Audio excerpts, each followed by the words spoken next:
This is Update News, weekly news and information program produced by Communication and Journalism Department students at the University of Wisconsin, Eau Claire. Good afternoon. Thank you for joining us for Update News. I'm Lucas Sun. And I'm Anna Marie Payson. Coming up today, we'll give you the details on the Milwaukee attorney being selected as a federal judge, as well as the spring festivities taking place at the University of Wisconsin-Eau Claire. But first, Many Eau Claire residents are thrilled to hear that city bus fares are decreasing. Update's Evan Hong has the details. With a vote of 8-1, the Eau Claire City Council approved a proposal to reduce bus fares for low-income riders in the area. On Tuesday, the council voted to decrease the cash fares from $1.75 to $1.50, while monthly passes will go down from $50 to $45. The council had previously approved a 25% raise in bus fares in January, but City Council member Terry Weld said he felt the time was right to provide people and families with lower incomes with affordable transit.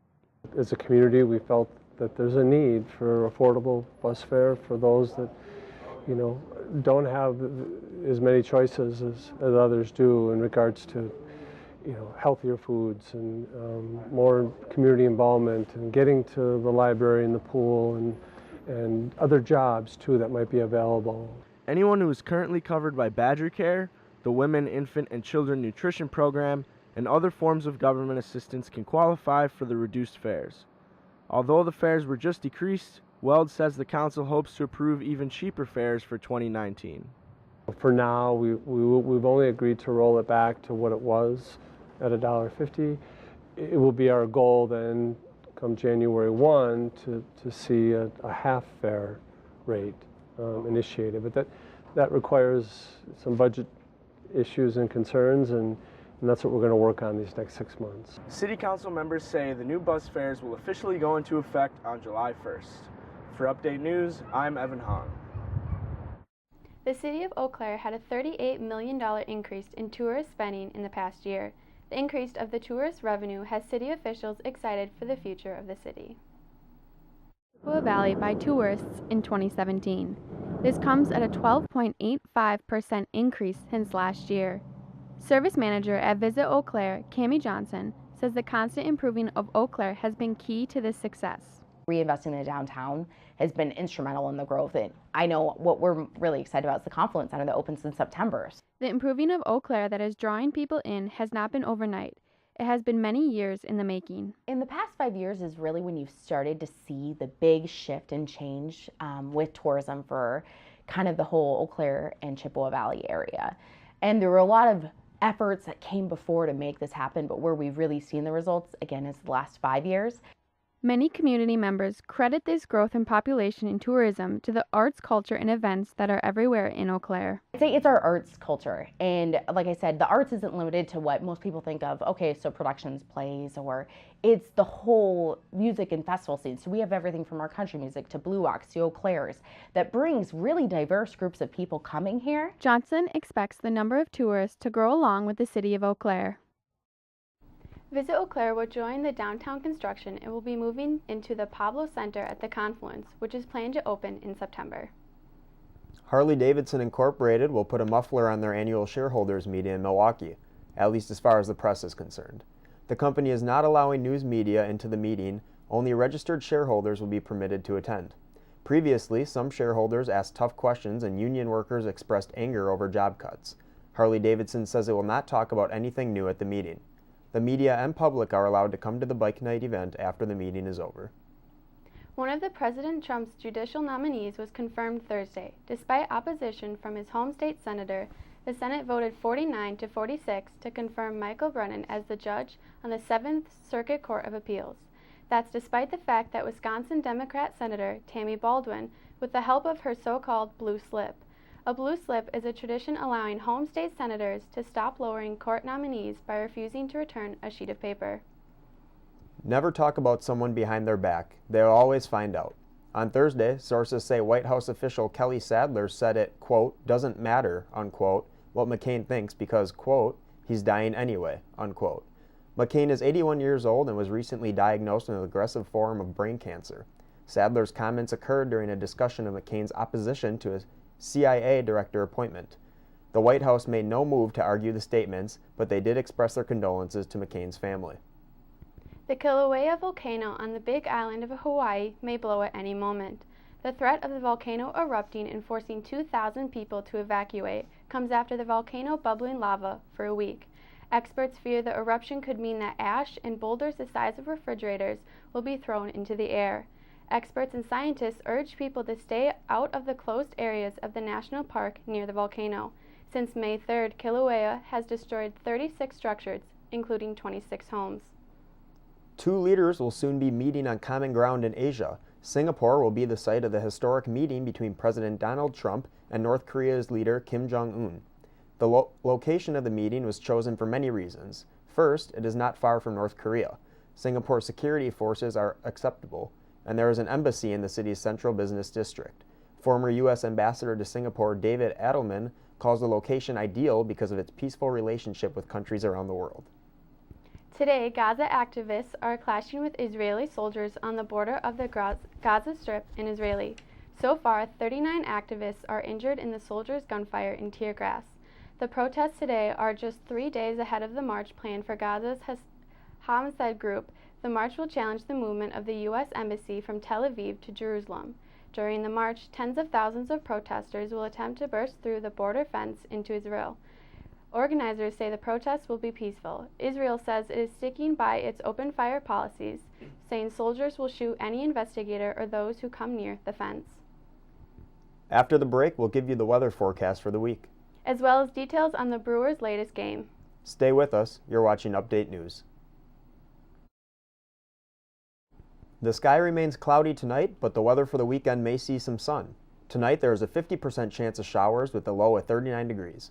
Saturday is partly sunny and winds should be moderate between 5 to 10 miles per hour with a high of 64 degrees. Going into Saturday night, it is mostly cloudy with winds calming with a low around 41 degrees. Sunday's high will be around 73 degrees with a mostly sunny sky. With warmer weather starting to settle in finals week only a week away, UW Eau Claire committee is making sure students wrap up the semester with some fun. Updates, Scott Proctor has the details. The end of the semester usually brings stress to most students, but the University Activities Commission, or UAC, put together SpringFest to offset some of that anxiety. A week-long event that included live musical performances, therapy dogs, lawn games, free food, and much more aimed to bring the campus closer together, says Julia Norfolk, UAC's Festivals Committee co-chair. The main thing about UAC is that we're just trying to bring everyone on campus together, make sure that everyone feels welcomed, and a safe space for everyone. With campus streaming with cotton candy, snow cones, life-size Jenga, and Connect 4, students were afforded a distraction from finals, if only for a few minutes. Norfolk says at the very least, she hopes SpringFest made the end of the year more fun for students. With finals looming, the UAC has provided students with the relief from the stress. From the campus mall at SpringFest, for Update News, I'm Scott Proctor. A local arcade called Action City is usually a place full of, well, action. But the flashing lights of the arcade and the loud atmosphere aren't friendly to some. Update's Clara Neipert has the story. Folks at Action City have created Sensory Night, a special evening at the arcade that aims to include people of all bodies, abilities, and ages. General Manager Emma Brownell says the facility modifies the night with diverse needs in mind. So Sensory Night is like a toned-down experience for those either with special needs or just people that don't like a lot of the louder noises. So we turn off the music, a lot of the lights are dimmed a little lower. Brownell says that Action City's marketing committee decided to create the night after some families asked if the arcade had any special accommodations for kids on the autism spectrum. She says Sensory Nights draw quite a bit of interest. It's really important to the community just because there's so many different types of people out there, like you never know. We get so many different types of people coming in the building every day, and I think it also spreads awareness for those with sensory needs. If you missed Monday evening, don't worry. Action City says they plan to make Sensory Night a bi-monthly event. For Update News, I'm Claire Neipert. State Attorney General Brad Schimmel says the Wisconsin farmers who grow industrial hemp can now produce CBD oil from it. This is a reversal from a Justice Department memo last month that said only doctors and pharmacies can distribute the oil. It also says people can possess it only with a doctor's certification. The new guidance came after Schimmel met Wednesday with industry representatives, lawmakers, and the state agriculture department. Schimmel says industrial hemp has the potential to be a big part of the state's farm economy. Milwaukee County Supervisor John Weishan wants to be blunt with Wisconsin voters about marijuana. Weishan wants to ask voters if Wisconsin should legalize the drug for people 21 years and older. The proposal passed the Milwaukee County's Judiciary Committee Thursday. If it is approved by the county board, it will go on the November 6 ballot as an advisory referendum. The Pew Research Center found that 6 out of 10 Americans support legalizing the drug. If Wisconsin legalizes it for recreational use, the state would join the 8 others where pot is legal. President Donald Trump disclosed his plans for reducing drug prices in his Rose Garden speech today. Trump's plans include creating more competition to improve the negotiation of drug prices. Trump staffers say the new steps could be taken immediately by the administration without congressional lawmakers because they are focused on the November elections. These new plans for the lowering of drug prices have been awaited for more than a year. A majority of Americans say passing laws to bring down prescription drugs should be top priority for the Trump and Congress, according to the Kaiser Family Foundation's recent polling. We're going to take a quick break, but don't go away. We'll tell you about the firing of Dwayne Casey. Stay tuned, you're watching Update News. In baseball, Milwaukee Brewers pitcher Jhoulys Chacin took to the mound last night to face his former team, the Colorado Rockies. Chacin was able to go 5 1/3 innings, allowing only 2 runs. Chacin was confident early, thanks in part to the Brewers' offense getting off to a quick start. On the very first pitch of the game, Brewers outfielder Lorenzo Cain took Rockies pitcher German Marquez deep to center for a home run.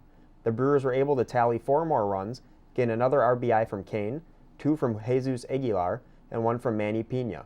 This performance allowed the Brewers to win Game 1 of the 4-game series by a final score of 5-2. The Minnesota Twins struggled to cool off the red-hot Los Angeles Angels last night, losing to a final score of 7-4. Leading the way for the Angels was Shohei Ohtani, the Japanese pitching sensation who has also been filling in as a designated hitter. Ohtani had an RBI double as well as a solo home run. The Twins tied the game at 4-4 in the 6th inning, but the Angels closed the game out by scoring 3 unanswered runs. The Angels snapped a 5-game Twins winning streak. The Winnipeg Jets are headed to their first Western Conference final after knocking off the NHL's best team in the regular season. The Jets defeated the Nashville Predators 5-1 on Thursday night in Game 7 after putting up another strong offensive performance. Tyler Myers and Paul Stastny got on the board early, scoring about 2 minutes apart in the first period. Stastny finished with the second goal and assist, and Mark Scheifele also finished with 2 goals. Goalie Connor Hellebuyck recorded 36 saves and continued his strong play to send last year's Stanley Cup runner-up home. The Jets will take on the Vegas Golden Knights at home on Monday night. The NBA's Toronto Raptors have fired head coach Dwayne Casey just days after he was named the Coach of the Year by the National Basketball Coaches Association. The firing has sent shockwaves through the NBA as the Raptors finished with the franchise best 59 wins this year, finishing in first place for the Eastern Conference. The decision is figured to have been made due to the lack of playoff success during Casey's tenure. The years marked the second straight year the Raptors have been swept out of the playoffs by LeBron James and the Cleveland Cavaliers. The Raptors will hold a press conference later today to make the announcement official. That's all for sports. We'll be right back with more Update News. For the 4th year in a row, Emma was the most common name chosen for baby girls in 2017 in the U.S. Liam overtook the 2016 winner Noah for the most common name for boys. The Social Security Administration releases the list of 1,000 most common baby names each year. Other trends included a rise in the name of Melania for baby girls, which is most likely to be influenced for the First Lady Melania Trump. That's all for Update News. I'm Lucas Sem. For the entire Update News team, I'm Anna Marie Payson. Thanks for watching and have a good weekend. Update News, a weekly news and information production of Communication and Journalism Department students at the University of Wisconsin, Eau Claire.